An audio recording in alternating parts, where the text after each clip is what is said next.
sais, il faut arrêter là, carrément de penser là, que c'est uniquement les gens des statistiques avancées qui décident de tout. Tu sais. C'est pas uniquement ça, Marc. Mais ils sont pesants dans la décision. Ils pèsent lourd dans les décisions finales. Regarde, on s'entendra pas là-dessus de toute façon, Alain. C'est sûr qu'on s'entendra pas là-dessus. Au jeu!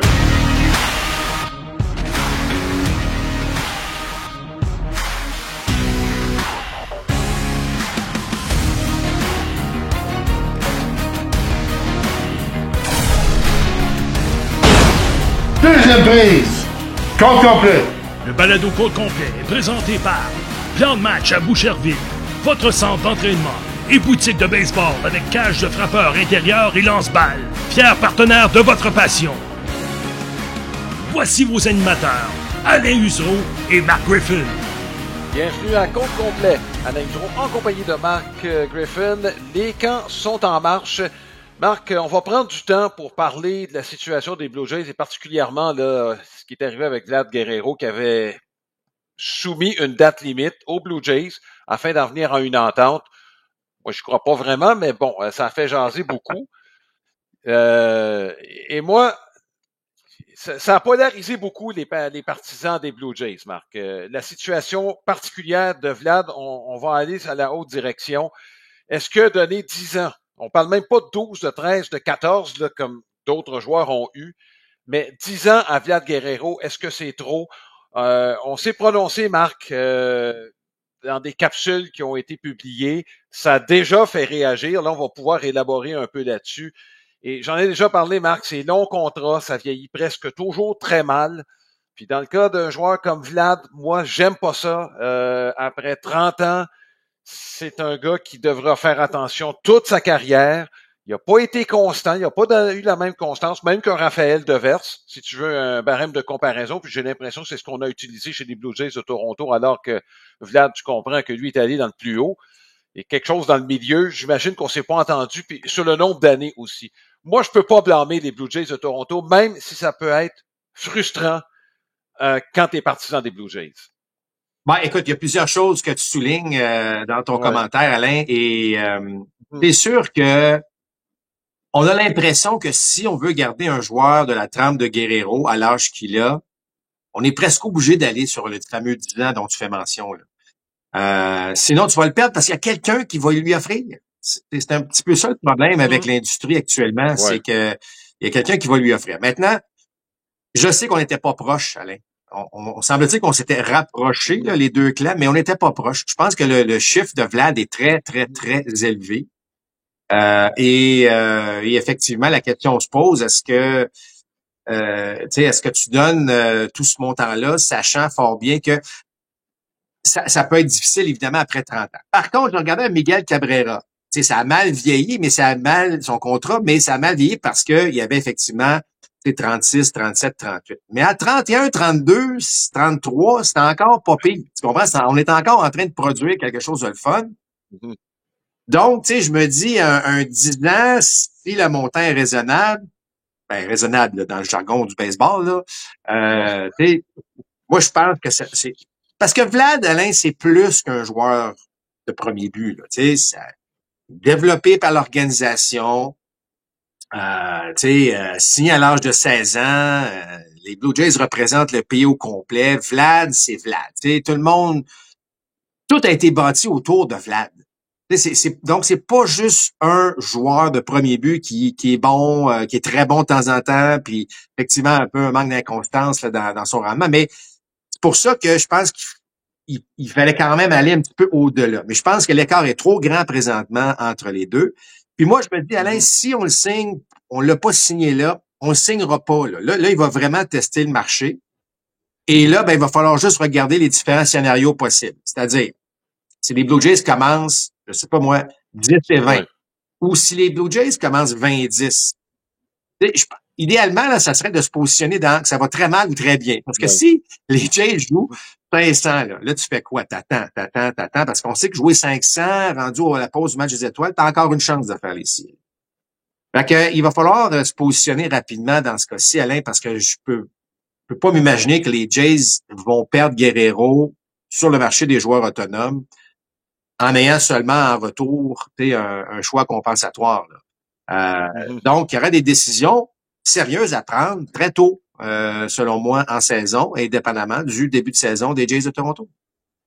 Oui, effectivement, ça va déterminer probablement la suite des choses s'il n'y a pas de blessure, s'il n'y a pas d'entente, parce que comme je l'ai mentionné, à un moment donné, les Blue Jays arrivent, puis on s'approche de la vue, peut-être qu'on va écouter. Moi j'ai pas confiance. Moi, j'y crois pas. Pas confiance, Alain, qu'ils vont se rapprocher. Ouais. L'écart était... Écoute, le chiffre qu'on a entendu, Alain, là, de la part de Vlad, là, on est dans le haut 500. Là. C'est ça. Fait que là, c'est-tu sur 10, 12, 13 ans, ça, on sait pas trop, mais on est au-delà du 40 millions par année. Fait que, donc, c'est ça. C'est un risque. Donc, tout ça pour dire, je suis d'accord avec toi. L'organisation, à un moment donné, il y a un chiffre que tu peux pas dépasser. Je suis bien d'accord. Mais Vlad représente beaucoup plus. Alors, c'est qui va avoir raison tantôt, parce que, faut-tu le répéter rapidement, là, mais 24e ou 25e, ça dépend des publications, là, mais au niveau du réseau de filiales, donc on n'est pas garni tant que ça en termes de joueurs d'avenir. On a un personnel de partant qui est vieillissant. Il faut pas tomber dans le piège, Alain, où moi, j'y crois plus des reconstructions en 2025 dans le sport professionnel. Tu peux pas prendre 5 ans avec un propriétaire qui a autant d'argent puis qu'on a de faire une reconstruction. Donc, il va falloir poser des gestes quand même assez rapides pour se maintenir à niveau, là. Ouais, moi, je suis pas inquiet là-dessus, Marc. On a essayé, on s'était lancé dans le vide, c'est vrai. C'est pas parce qu'on n'a pas essayé. Moi, cette organisation-là sera pas en reconstruction. Non. Moi, j'en suis convaincu. On a les moyens de le faire. Il y a eu des grosses transactions en dehors du baseball qui impliquent Rogers, qui font en sorte que les équipes sous la férule de Rogers là, ne seront plus en reconstruction de quelque façon que ce soit. Le réseau de filiales, ça peut changer vite, Marc. Regarde les Red Sox de Boston, ça n'a pas été long, ça a pris 2 ans, puis cette année, ça se pourrait qu'on envoie une coupe. Ouais, absolument d'accord avec ce que tu dis. Par contre, qui va prendre les rênes de cette équipe-là pour reconstruire justement le réseau de filiales ou pas tomber dans une reconstruction? Donc, est-ce qu'on fait confiance encore au duo Shapiro-Atkins? Qui, ça fait 9 ans, là. À un moment donné, bon. Alors, c'est là la question, là. Est-ce que leur feuille de route est assez forte pour dire on fait confiance à eux puis on repart avec eux? C'est là que c'est pour ça que le fameux début de saison, selon moi, est important. Si on s'écroule tôt en saison, ben, il risque peut-être d'avoir des changements au deuxième étage avant de se dire, ben là, parce que si on laisse Atkins et Shapiro faire le travail, ben on a la feuille de route qu'on a là. Oui. Moi, personnellement, je trouve que ce qu'on a réalisé est pas si mal. Et je sais que il y en a beaucoup qui critiquent. Je sais que tu fais partie de ceux-là, Marc. Puis ça se peut qu'on s'entende pas et c'est correct. On a fait les séries 3 fois. C'est vrai qu'on n'a pas eu de victoire dans ces 3 séries-là. C'est un échantillon qui est quand même mince. Moi, je vais y aller là-dessus. On s'est bâti de bonnes équipes. Il y a des transactions qu'on a réalisées. Celle de Varsho fait mal. Alain, ça, c'est clair. Ça fait 9 ans, là, avec les moyens du bord, là, ça fait 9 ans, là, aucune victoire en série. Aucune. Oui, dans un échantillon qui... Les séries, Marc, puis je revenais à Moneyball, la fameuse citation de Billy Beane, mais tu sais, l'échantillon est trop mince, je trouve, en série. Tu te rends là, n'importe quoi peut arriver, puis ça peut être un balayage par l'autre équipe, même de la meilleure. Pour ça, moi, une fois que tu es rendu, c'est le but principal. Ce qui arrive, c'est dommage, mais on s'est donné les moyens de le faire. Moi, c'est ça qui est le but principal. Puis de ce côté-là, puis c'est vrai, 0-6. Regarde, c'est frustrant, mais au moins, on s'est donné les moyens de le faire. Moi, c'est le crédit que je donne. T'as raison de dire que c'est pas un mauvais travail. Absolument. Je suis d'accord avec toi, là. Mais Alain, ça fait 9 ans, là. Ça fait 9 ans. Fait que, moi, je trouve que là, tu sais, on a fait le tour. On a fait le tour du jardin à ce niveau-là. Puis moi, j'aimerais ça qu'on arrive avec peut-être des nouvelles idées un petit peu plus créatives, un peu différentes. Ça fait toujours du bien d'arriver avec ça. Effectivement, on n'est pas si dans le trouble que ça. Même si le réseau de filiales est pas super, tu as raison de dire que ça peut changer rapidement.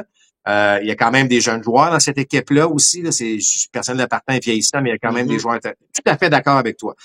Mais tu sais, à un moment donné, là, c'est parce que on a fendu l'air beaucoup avec les joueurs autonomes. Puis, tu sais, qui est à blâmer? Est-ce que c'est le marché? Est-ce que c'est on veut pas aller à Toronto? Est-ce que c'est bon, il y a plusieurs facteurs.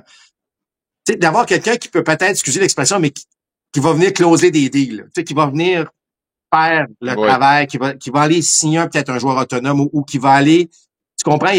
Je pense qu'on est peut-être mûr pour quelque chose qui va changer. Ceci étant dit, si les Jays commencent 20 et 10, comme j'ai mentionné, puis que Vlad va bien, puis que les partants font le travail, ben peut-être que là, ben on peut s'en aller vers quelque chose d'intéressant, tu sais. Mais dans le fond, la discussion est sur si ça va vraiment pas bien en début de saison, ben qui va être en charge de prendre des décisions qui vont s'imposer pour ramener le bateau à flot, là, tu sais. C'est sûr que les perceptions sont importantes, Marc. Puis, tu as raison là-dessus.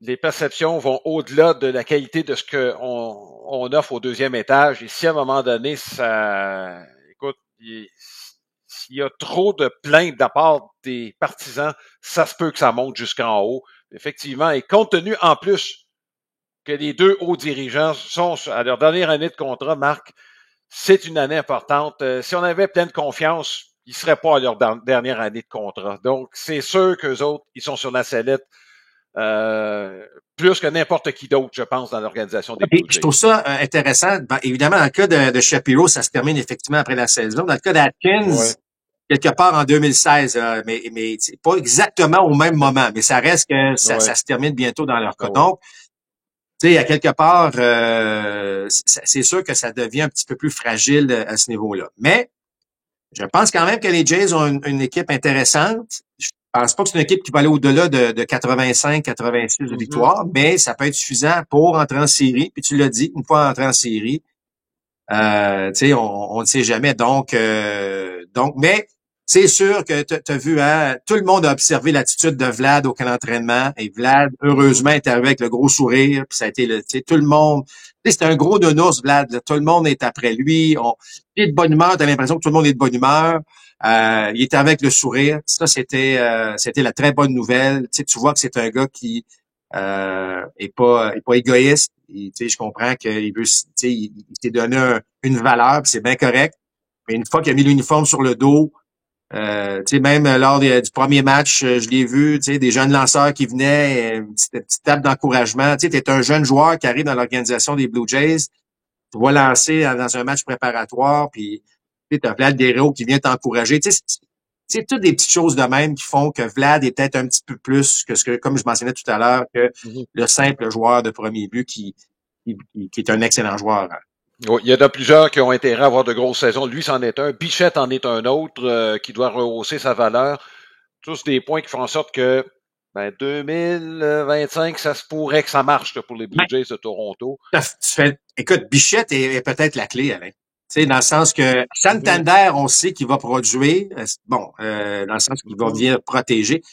Mais si Beau Bichette redevient à peu près le Beau Bichette, donc qui est capable de peut-être mener la Ligue au chapitre des coups sûrs, ça devient intéressant. T'sais, moi, j'ai pas abandonné sur un Dalton Varsho. Je dis pas qu'il va frapper 300, mais c'est un Varsho qui peut s'améliorer en attaque, même si j'espère qu'il va être prêt pour le début de la saison. Mais mais je m'attends pas à ce qu'un Springer soit vraiment meilleur. Là, l'âge, peut-être, il est rendu à un certain point, mais moi, je l'enlèverais du premier rôle, du premier frappeur du rôle offensif. Mais ça, c'est un sujet qu'on a déjà débattu. Mais il y a un potentiel intéressant. Il y a aucun doute là-dessus.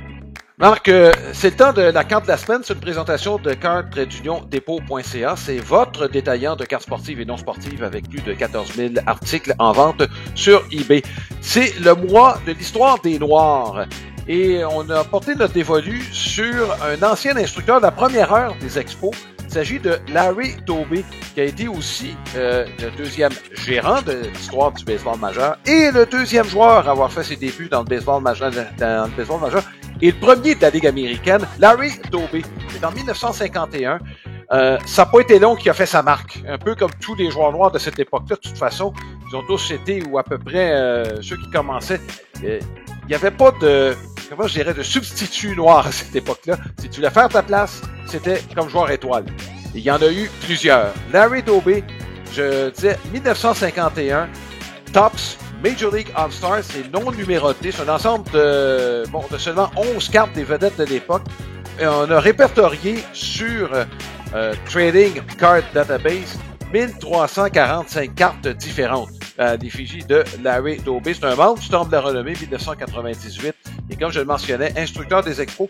Il a aussi contribué au fait que les Expos aient embauché plusieurs joueurs de la région de New Jersey en 1969. Je dis pas qu'ils ont tous fait des majeurs, mais comme on avait des équipes et on avait seulement un repêchage derrière la cravate, ça prenait des joueurs d'un peu partout pour remplir ces équipes-là. Marc, on les embauchait pour commencer la saison. Avec le repêchage de 1969, Marc, on a repêché quelque chose comme 75 joueurs en 69. Donc, il y en a plusieurs qui, rendus au mois de juin, qui ont été libérés après 3 mois avec West Palm Beach. Tu n'avais pas le choix, Marc, c'est la façon que ça se faisait. Larry Doby, Marc, c'était un joueur marquant des Indiens de Cleveland. Ils étaient dans la Série mondiale en 1948. Il y a une célèbre photo, Marc, on l'a déjà, si vous vous souvenez, dans un compte complet, une célèbre photo de Larry Doby avec Gromek, je me souviens plus de son prénom, là, mais c'est une des premières photos, Marc, d'un joueur noir avec un joueur blanc vraiment collés un sur l'autre.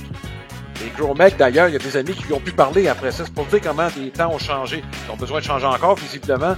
Il y a du travail à faire. Mais Larry Doby, c'était vraiment une photo clé de l'histoire du baseball. Et comme je le mentionnais, gérant avec les White Sox de Chicago par la suite à la fin des années 70. Et c'était un joueur marquant de cette époque-là. Une époque là où on commençait à accepter que les joueurs noirs pouvaient jouer avec les Blancs. Puis on a vu qu'il y avait une grosse qualité de joueurs noirs. On s'en est rendu compte tellement que l'année passée, on a accepté finalement des statistiques qu'il y avait dans les ligues de noirs. Et la lumière de toutes les recherches qui ont été faites, il était temps que ça se fasse. Donc, c'est la carte de la semaine dans le cadre du mois de l'histoire des Noirs, Larry Doby. Alain, c'est aussi maintenant le moment de souligner notre partenaire principal, le Plan de Match, qu'on remercie. Le Plan de Match, c'est quoi? C'est une boutique de baseball spécialisée, évidemment. Alors, sur place ou en ligne, cours privé, évidemment, lorsque vous êtes sur place, il y a des cages de frappeurs. Donc, tout pour le joueur de baseball, la saison à un moment donné, la neige va fondre, là, fait que le baseball va recommencer. Allez vous équiper à Plan de Match. Et je vous rappelle aussi la meilleure façon de nous regarder ou nous écouter ou tout savoir sur Compte Complet, ben allez sur notre site internet comptecomplet.com. Il y a beaucoup de partisans des Red Sox de Boston au Québec, on le sait. Le dossier d'Alex Bregman, pas son dossier comme tel, mais où va-t-il jouer? Ça fait parler énormément. Moi, je peux pas croire qu'on va placer Raphaël Devers comme frappeur de choix. Si c'est ça qu'on fait, Marc, il y a quelqu'un qui a manqué de vision à quelque part. Tu payes pas le contrat que tu as payé à Raphaël Devers pour être un frappeur de choix. Frappeur de choix, Marc, tu peux trouver ça, je dirais pas dans la cour à rebut, la cour à scrap, comme on dit au Québec. Tu peux trouver des bons frappeurs disponibles pour pas mal moins cher. L'argent qu'on a donné à Raphaël Devers, c'est pour avoir un bon rendement à la position de 3e but. Moi, c'est mon point. Je peux pas croire que Devers déjà va s'en aller ailleurs qu'au 3e but. Ben, moi, je pense pas non plus. Puis je trouve ça fantastique ce qui se passe. Tu sais, écoute, on n'avait pas joué un match de camp d'entraînement que déjà, qu'est-ce qui se passe au camp? Puis Devers qui dit, un instant, moi, je laisse pas mon poste. Moi, je trouve ça parfait. Là. C'est ça que tu veux dans une équipe. Là. Tu veux, là. Moi, je veux jouer à cette position-là. Bon, parfait. Moi, j'ai pas de problème avec ça. Devers va jouer au 3e la plupart du temps. Ça, j'en suis pas mal convaincu. Mais ça peut permettre aussi à Devers d'aller de temps en temps comme frappeur de choix. Les saisons sont longues. J'ai pas de problème. Bregman est un excellent joueur d'avant-champ. Il va jouer au 2e. Et la question, en fait, qu'on devrait se poser, Alain, c'est quelle est la meilleure formation qu'on peux mettre sur le terrain pour gagner du côté des Red Sox? Ben, ça va être Story à l'arrière-cour, même si défensivement, ça peut être, bon, c'est peut-être pas nécessairement le gant d'or, mais donc, c'est Bregman au 2e, Devers au 3e, avec Story à l'arrière-cour, et Casas au 1er. C'est ta meilleure formation, autant en défense qu'en attaque. Parce que, comme tu dis, si on enlève Devers comme frappeur de choix, oui, Bregman est très bon au 3e, mais là, on va mettre qui au 2e qui va vraiment être solide? Mm-hmm. Moi, j'aime ça. J'aime ça avoir des caractères forts dans une équipe. Puis ça prend ça dans une saison. Tu sais, on parle beaucoup de Juan Soto, puis il a un caractère fort. Ben, tu sais, Bregman a un caractère fort, puis tu sais, ce qu'il a fait dès son premier match, justement, contre les Blue Jays, tu sais, il s'est imposé en attaque, un circuit, un simple, un double. Moi, j'aime ce que je vois du côté des Red Sox.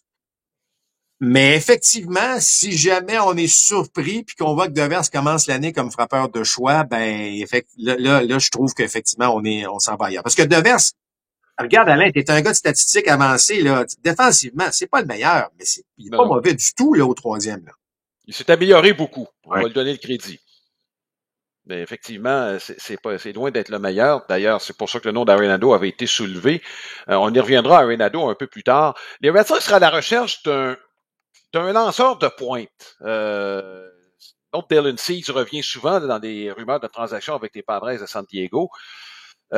Casas pourrait être disponible, Marc. Je pense pas que Devers le soit.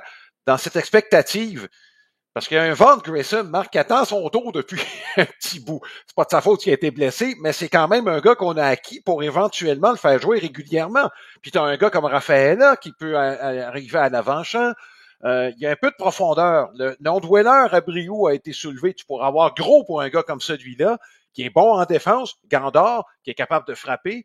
Est-ce que tu penses que c'est fini avec les Red Sox de Boston ou tu penses on cherche encore vraiment avoir ce gros lanceur?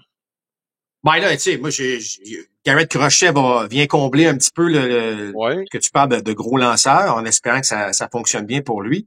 Mais j'aime le fait que tu soulèves, il y a de la profondeur, là. Enfin, on a l'impression qu'on a des joueurs de qualité à chacune des positions. Et oui, ça ouvre la porte à quelque chose de possible. Mais tu sais, on connaît le prix des lanceurs partants. C'est sûr que si je comprendrais pas les Padres d'échanger Dylan Cease, mais ça, c'est un autre dossier.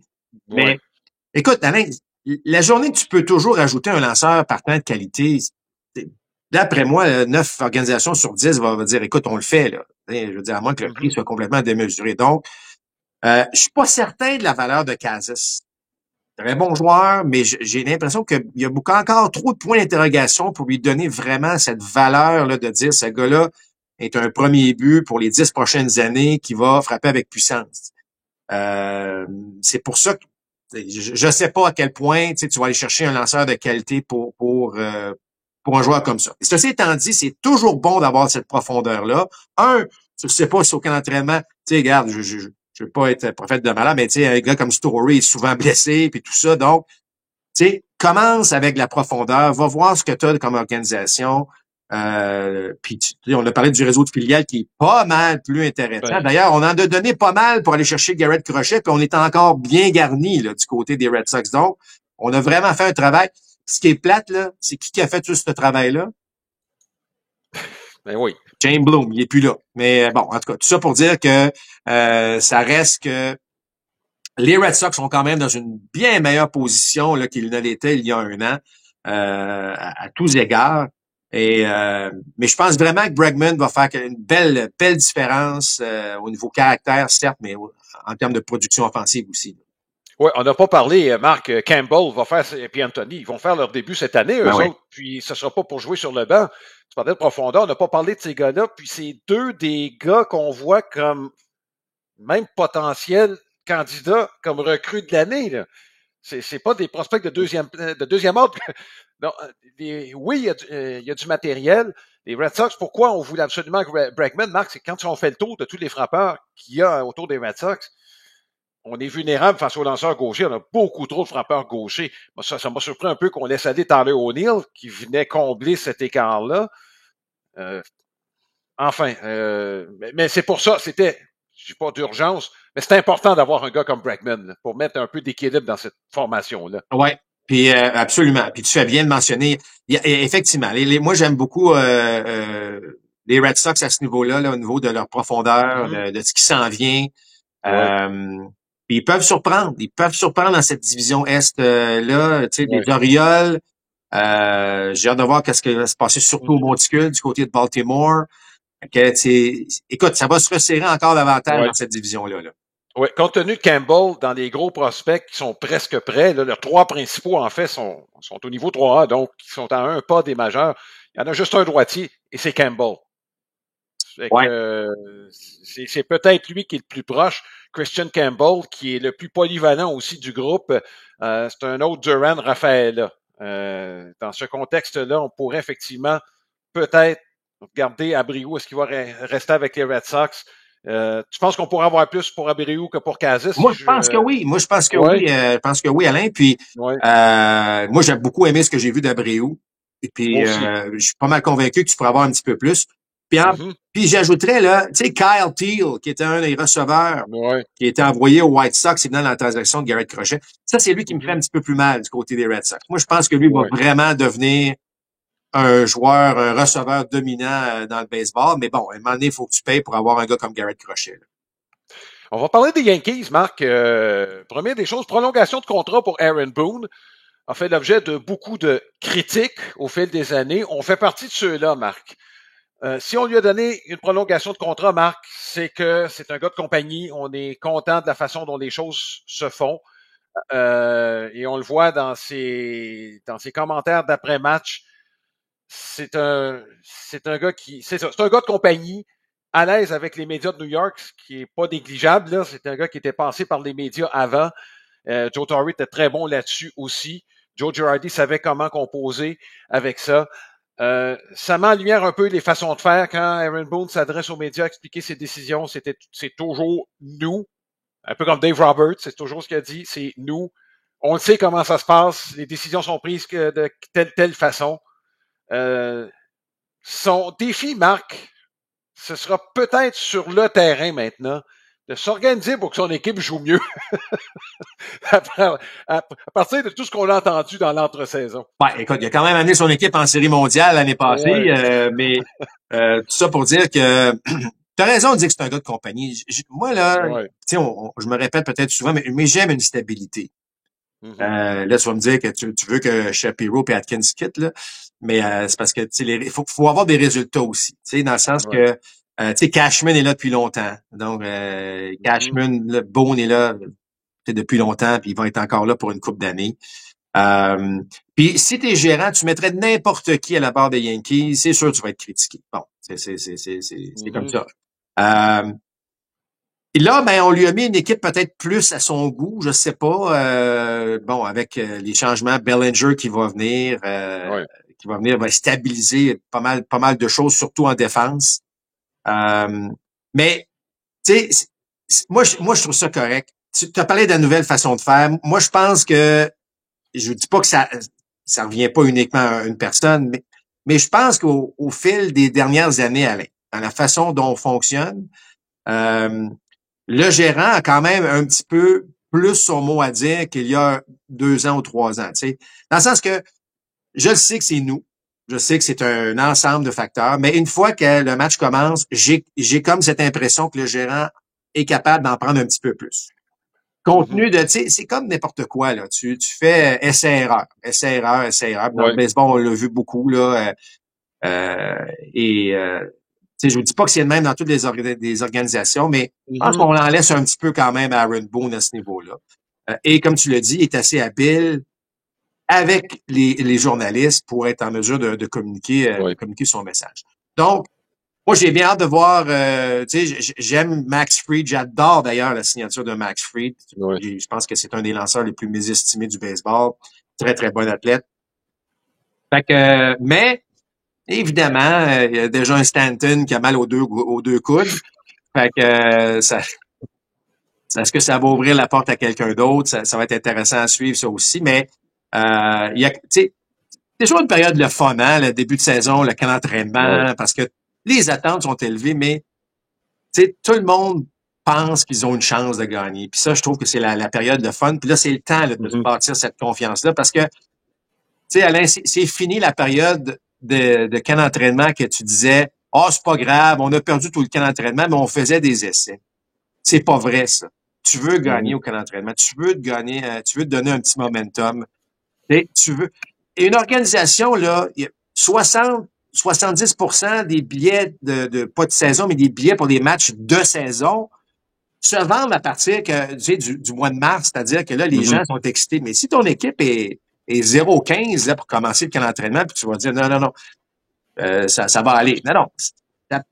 Tout le monde veut gagner, tout le monde veut bien paraître, tout le monde veut faire les choses correctement, puis les Yankees font pas exception là-dessus, même si les Yankees ont fait parler d'eux pour 2 autres sujets qui sont hors terrain.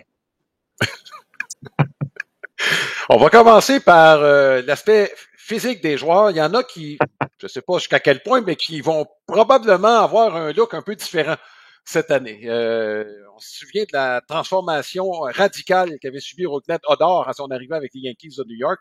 Je te garantis qu'il aurait marché dans les rues de New York, il n'y a personne qui l'aurait reconnu après son passage avec les Rangers du Texas. Ça, c'est un exemple parmi d'autres. Dans les années 70, il y en a quelques-uns qui avaient défié ces règles-là. Je pense à Thurman Munson. Puis Thurman Munson, c'était pas un rebelle. Puis lui, ce qu'il disait, il dit, je porte une moustache parce que je suis à l'aise avec une moustache. C'était le capitaine de l'équipe. Et Billy Martin était là, il aimait ses joueurs, surtout dans le 30 de Munson, en fait son type de joueur, c'est-à-dire quelqu'un qui avait pas besoin de quoi que ce soit, pas besoin de tape dans le dos, pas besoin de coup de pied dans le derrière, c'est un professionnel. Sparky Lyle en était un autre. Mais c'était une autre période. Les années 70, Marc, tu te rappelles, les cheveux étaient un peu plus longs quand on regarde des images et la moustache, c'est ça, elle était très présente. Bref, un changement qui était dû. C'est ce que les Yankees ont dit avec les changements sociétals auxquels on assiste. Ben, peut-être qu'effectivement, c'était le bon moment pour les Yankees de New York de procéder à des changements. Regarde, Andrew McCutchen, tu te rappelles quand avec ses débuts avec les Pirates de Pittsburgh, on jouait avec les Yankees. Sa transformation s'était faite avant, mais on n'aurait pas pu l'acquérir en 2014, Andrew McCutchen. Bref, les Yankees ont jugé que c'était le bon moment pour le faire. De mémoire, Marc, la dernière équipe avant eux autres, c'était les Reds de Cincinnati, je crois. Ouais. Et c'est en 99 qu'on avait décidé de laisser tomber. Si vous n'êtes pas convaincu que ça a changé, je vous suggère de voir Eddie De La Cruz et Jonathan India ces dernières années. Bon, fait que Marc, je pense que tu es d'accord qu'on était peut-être dû chez les Yankees. Bon, oui, moi, écoute, c'est pas. Moi, ce que je trouve intéressant, c'est que bon, je vais utiliser l'expression qu'ils ont utilisée, là, mais tu sais, clean shave, là, ça veut dire quoi, là? Bon, non, mais je veux dire, il va quand même avoir une espèce de regard sur, tu sais, sur ce qui se passe à ce niveau-là. Mais je trouve ça sympathique. Je trouve c'est correct. Je sais que Devin Williams était un de ceux, bon, on sait que Williams est avec les Yankees, était un de ceux qui avait manifesté le fait qu'il trouvait ça vraiment, vraiment plate, cette règle-là. Puis, tu sais, Cashman, pas Cashman, mais Steinbrenner a fait son travail là-dessus. C'est-à-dire que, écoute, il a appelé des joueurs d'une certaine époque, il a appelé beaucoup de monde pour dire, regarde, on veut prendre cette décision-là parce que c'est quand même la décision de son père là que tu décides de transformer là. Fait c'est pas rien, c'est ce que je veux dire. C'est pas rien c'est pas une décision qui a été prise à la légère. C'est sympathique pour tout le monde là, on en parle puis tout ça, mais ça n'a pas été pris à la légère, puis je trouve ça correct. Je trouve qu'on a fait nos devoirs, puis qu'on a pris la décision qui s'imposait à ce niveau-là. Puis c'est ça. Je suis pas sûr qu'on va voir Aaron Judge avec une barbe, mais on risque de voir quand même des joueurs qui effectivement qui changent de look. Jazz Chisholm avec des cheveux peut-être un petit peu plus longs aussi. C'est le genre de truc qu'on pourrait peut-être voir là, au cours de la saison. Marc, il y a plusieurs joueurs sur lesquels les réflecteurs sont tournés. Je pense à Anthony Dominguez. Ça pourrait être un joueur clé là, au sein de l'équipe au cours de la saison qui vient. Là. Ben là, écoute, oui, absolument. Là, la porte est grande ouverte. D'ailleurs, même Aberboon en a parlé. Là, c'est un peu, c'est à lui de prendre le poste. Là, Fait que il y a des choses toujours intéressantes du côté des Yankees à ce niveau-là. Et l'autre règle qui change, ben parce que vous savez qu'après chaque match au Yankee Stadium, on jouait le fameux New York là, de Frank Sinatra. Mais là, il ne jouera plus. Cette chanson ne jouera plus s'il y a une défaite des Yankees. Oh! Alors, ouais, on a décidé de changer ça. Donc, il y a des traditions là qui tombent du côté des Yankees, mais écoute, parce que encore là, ce sont les joueurs qui ont dit, écoute, là, la toune, on vient de se faire planter 9-1 là, puis New York. Fait que c'est Aaron Judge qui avait signalé à l'organisation de dire, ben, tu sais, y a-tu moyen que, tu sais, on vient de perdre là. Alors. Bon, en tout cas, c'est correct. Les temps changent, puis on s'adapte à 2025. Oui, écoute, il y a une coupe de pièces que je pourrais leur proposer. Tears in Heaven, Tears in the Rain, des trucs comme ça, mais je suis pas sûr que Aaron Judge serait bien d'accord. Enfin, J'ai hâte de voir ce que les Yankees vont avoir l'air au cours de la prochaine saison. C'est le temps de la question de la semaine qui est présentée par Sylvain Autoville. C'est votre détaillant pour les pneus de voitures et de camions classiques et antiques. Je vous invite à consulter le www.sylmar.ca. On revient aux Red Sox. Il y en a plusieurs partisans des Red Sox qui nous regardent. Est-ce qu'ils seraient meilleurs avec Bregman au deuxième ou au troisième but?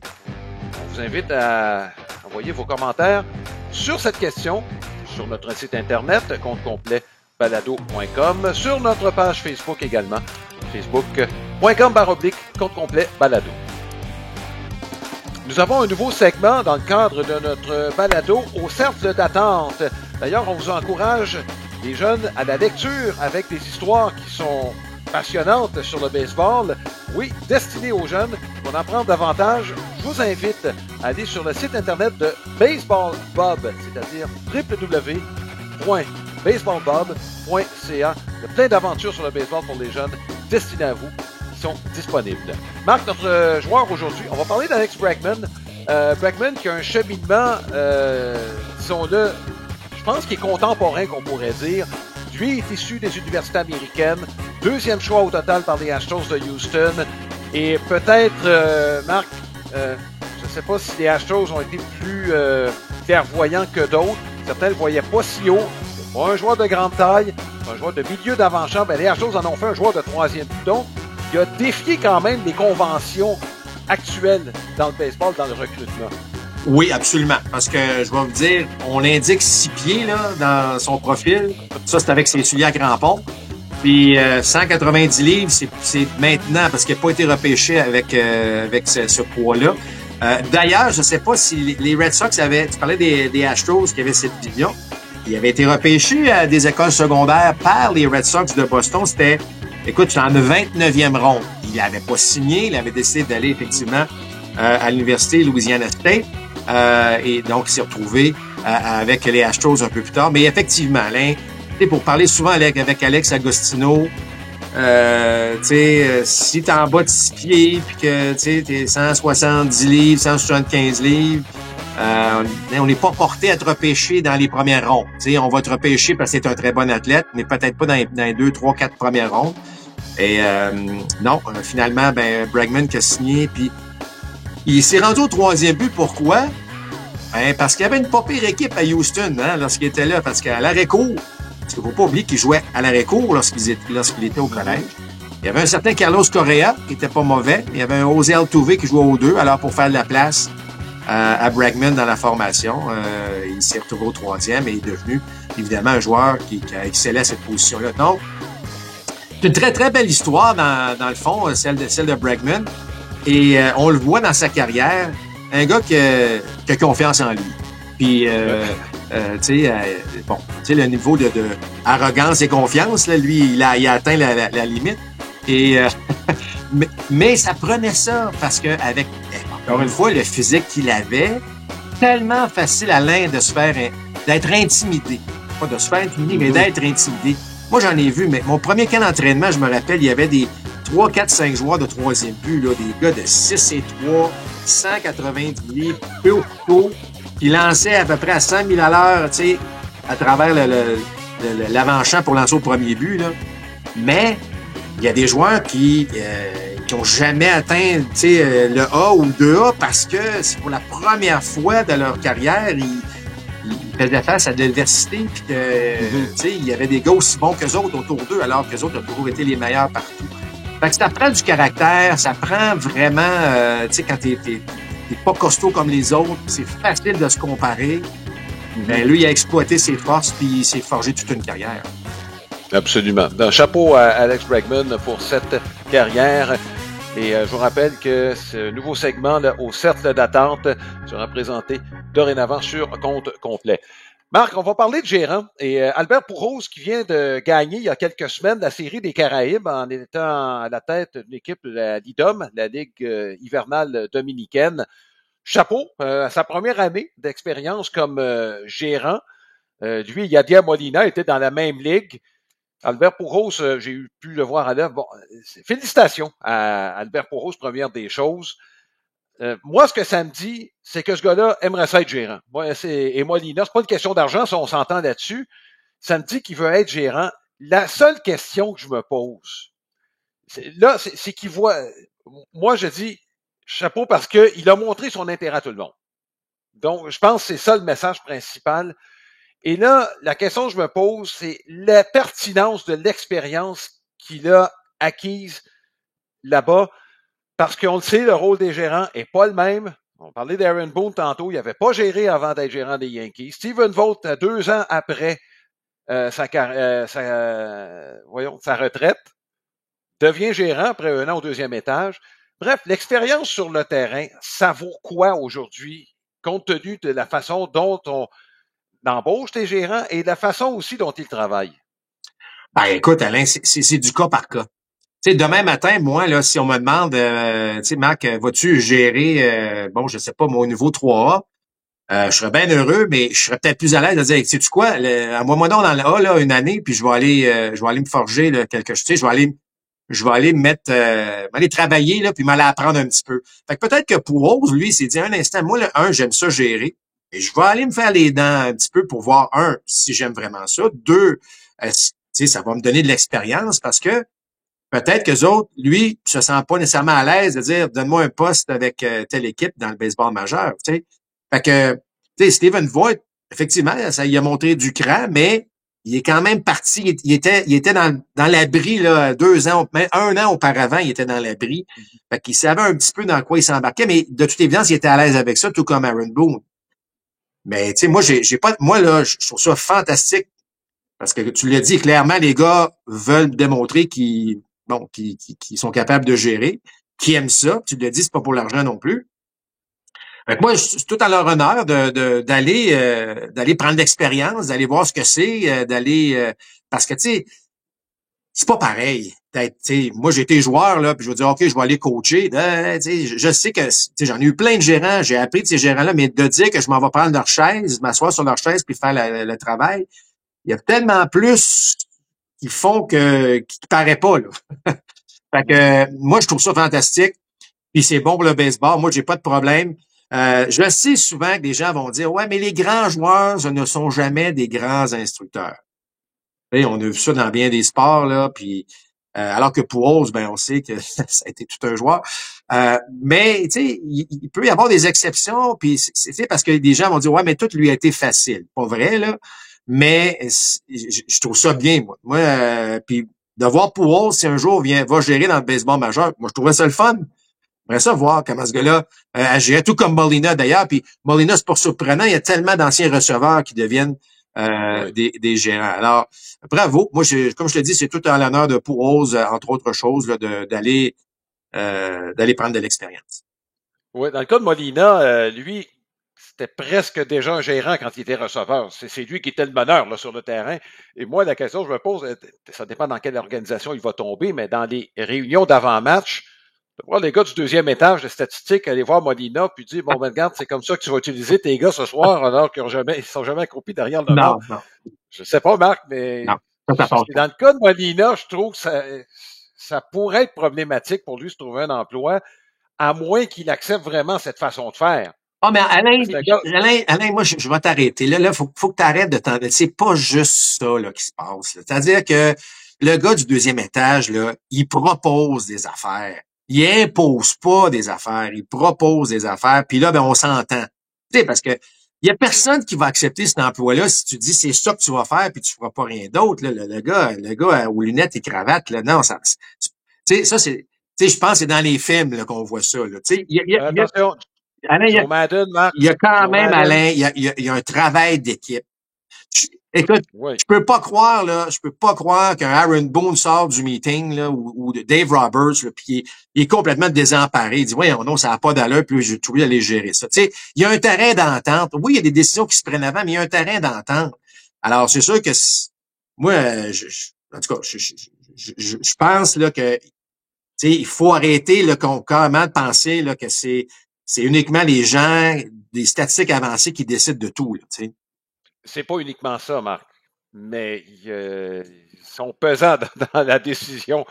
Ils pèsent lourd dans les décisions finales. Regarde, on s'entendra pas là-dessus de toute façon, Alain. C'est sûr qu'on s'entendra pas là-dessus. Puis moi, je suis pas d'accord avec toi dans le sens que moi, je pense que Molina Ça serait le genre de gars que je considérerais, tu sais, évidemment, bon, là, y a-tu bon, mettons qu'il va gérer avec les Yankees, est-ce qu'il est assez fort en communication pour aller, bon, gérer telle équipe? Ça c'est une autre affaire, là. Je connais pas les qualités de Molina à ce niveau-là, mais certainement en termes de connaissance de baseball, de stratégie, d'utilisation de lanceurs, c'est un gars qui pourrait avoir une pas pire fête de route, là.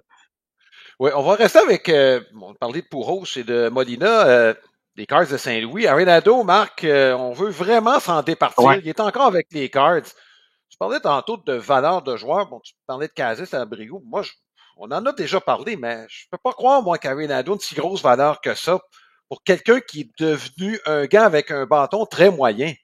Au troisième but, tu veux quelqu'un qui frappe, là? Ouais, moi, écoute, puis les Cards se sont aussi peinturés dans le coin, là, parce que là, Ben oui. tu sais, comment tu vas utiliser ce joueur-là? Même à son arrivée au camp d'entraînement, on s'est dit comment, bon, c'est un professionnel, là, je pense qu'il se comporte bien, Ben mais oui. tu sais, tu le sais que ce gars-là, il portera pas cet uniforme-là bien, bien longtemps. Fait que c'est pas une situation, tu sais, vraiment idéale pour les Cards. Puis, tu sais, si les Cards l'échangent, ils vont payer pas mal, tu sais, ils vont payer la majorité du contrat parce que qui va vouloir prendre je sais que les Astros puis là les Red Sox aussi, j'entends, c'est pas les Red Sox, mais en fait, j'espère que non là, dans le cas des Red Sox, mais là les Astros ça revient là. Ouais, Ça revient, le nom d'Arenado qui revient. Ben écoute, tu sais, peut-être que la clôture du champ gauche puis la façon dont il s'élance, ben c'est peut-être quelque chose qui pourrait être intéressant pour les Astros se disent on a quelque chose, mais je trouve, là, ça, c'est une décision plate. Puis tout ça vient de quoi, Alain?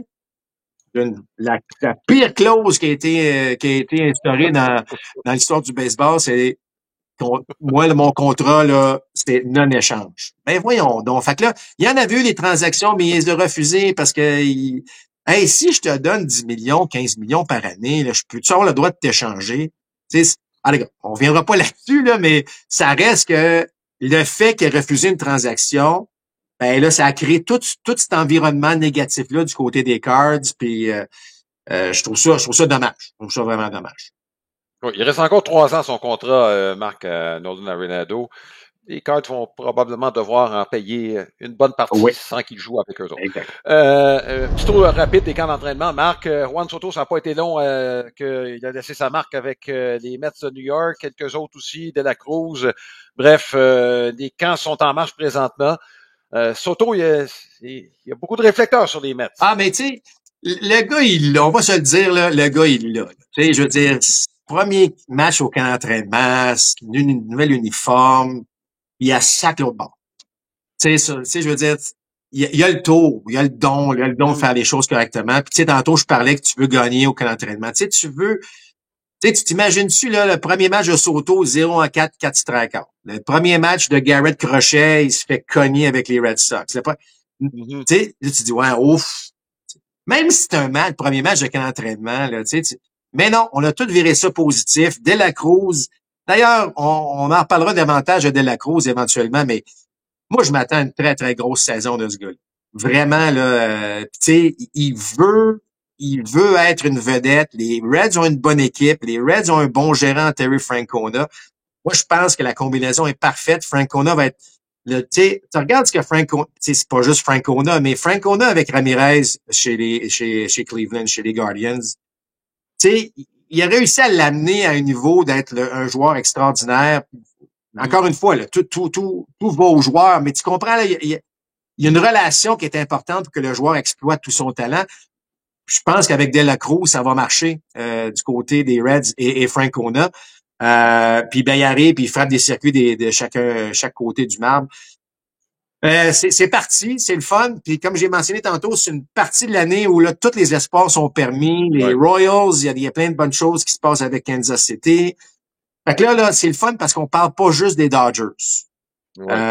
Puis les Dodgers, évidemment, on pourrait en parler amplement, mais il y a plein de bonnes choses qui se passent du côté des Dodgers aussi, là, mais c'est le fun là, qu'on puisse parler de d'autres équipes et de d'autres joueurs parce que on va se le dire, Alain, on est gâtés, là, il y a vraiment la qualité des joueurs de baseball en 2025, les jeunes joueurs qui s'en viennent, tu sais, les Jackson Merrill de ce monde, il y en a d'autres qui s'en viennent dans d'autres organisations, puis Tu sais, c'est juste nous autres qui vont en profiter. Le spectacle va être encore meilleur. Oui. Marc, on pourrait continuer comme ça, mais la bonne nouvelle, c'est que c'est parti. On pourrait parler d'autres nouvelles. Kevin Pillar, Mark Canha, Manuel Margot ont tous signé des contrats. Tous des contrats des ligues mineures, mais on va passer tout droit pour ces 3 joueurs-là. On leur souhaite bonne chance au camp d'entraînement. Pillar qui savait pas s'il était pour prendre sa retraite, puis finalement, il y a quelqu'un qui a décidé de l'embaucher en vue de la prochaine saison. Voilà ce qui complète ce compte complet. J'espère que cela vous a plu. Évidemment, ça commence avec les camps d'entraînement. Plein de nouvelles vont suivre au cours des prochaines semaines. On va suivre ça, évidemment, avec vous. On se donne rendez-vous pour notre prochaine compte complet. C'est Alain et Marc. Salut. À la prochaine. Balado compte complet vous a été présenté par Plan de match à Boucherville, fier partenaire de votre passion.